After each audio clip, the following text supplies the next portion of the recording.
Good morning, praise the lord.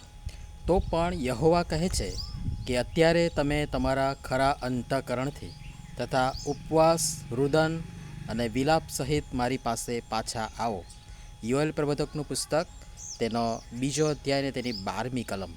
આજનો વિચાર પ્રભુ ઈસુ ખ્રિસ્તના પવિત્ર પાવન નામમાં ફરીને એકવાર આપ સર્વને આજની પ્રેમી સલામ.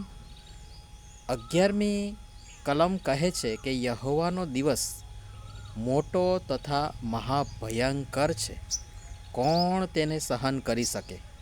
અને કલમ 1થી 11નો જો તમે અભ્યાસ કરશો તો જે બાબતો 1થી 11માં જણાવવામાં આવી છે કે આમ છે ને આવનાર યહોવાના દિવસની બહુ જ ટૂંકમાં પણ રૂંવાટા ઊભા થઈ જાય એવી એમાં પ્રસ્તુતિ કરવામાં આવી છે. બીક લાગે અને લાગવી પણ જોઈએ. મિત્રો, સહેલું નથી. ભલભલા ભોય ભેગા થઈ ગયા, કંઈક આવ્યા અને ચાલ્યા ગયા. તો ભલા મારી અને તમારી સી વિસાત. તો પણ પ્રભુ પરમેશ્વર આપણ પ્રત્યેકને એ જ અસીમ પ્રેમથી સમેટવા, સમાવવા, અપનાવવા આજે પણ એટલા જ તત્પર અને તૈયાર છે, કારણ કે તે મને, તમને, આપણને પ્રેમ કરે છે. એ બધું જ છે, રહેશે અને થશે. પણ આપણા પરમેશ્વર એ આપણા પ્રત્યેની તેમની અખૂટ અગાધ કૃપામાં બચાવવા, છોડાવવા તૈયાર છે.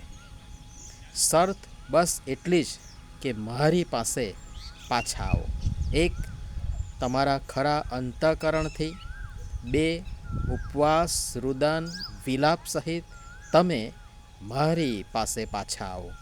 પાછા આવો મતલબ એક એવો સમય પણ હતો કે જ્યારે હું ને તમે દેવની નજદીક હતા, દેવની પાસે હતા. પણ એવી કંઈક પડોજણો આવી, એવા સંજોગો ઊભા થયા, એવી પરિસ્થિતિઓ ઊભી થઈ કે આપણે ભટકી ગયા, દૂર ચાલ્યા ગયા, દેવથી દૂર ચાલ્યા ગયા. પેલા ઉડાવ દીકરા અને નાના અને મોટા દીકરા વિશે અત્યારે જ આપણે થોડા સમય પહેલાં જોયું હતું. એ પ્રમાણે દૂર ચાલ્યા ગયા અને આપણે નિર્ગત થયા, થાકી ગયા, હારી ગયા, ક્યાંક પડી પણ ગયા, અટવાઈ ગયા. પણ બાપ તેમની દયાળ અમી દ્રષ્ટિથી આપણી આજે પણ રાહ જુએ છે. મારી પાસે પાછા આવો. આવો ખરા અંતઃકરણથી, રુદન, વિલાપ સહિત પાશ્ચાતાપ હૃદય સાથે દેવની પાસે પાછા જઈએ. દેખાવ નહીં, દંભ નહીં, દેખાડો નહીં, આડંબર નહીં, માત્ર કરવા ખાતર નહીં, વિધિ પૂરતું નહીં, સ્વાર્થ માટે નહીં, પણ પૂરેપૂરા ભાવથી દેવની સન્નિધ આપણે જઈએ. અને પ્રભુ પિતા પરમેશ્વર આ બધી બાબતો કરવાના માટે અને સમજવાના માટે આપણ સર્વની એક સરખી રીતે સહાય તથા મદદ કરો. આમીન. ધન્યવાદ.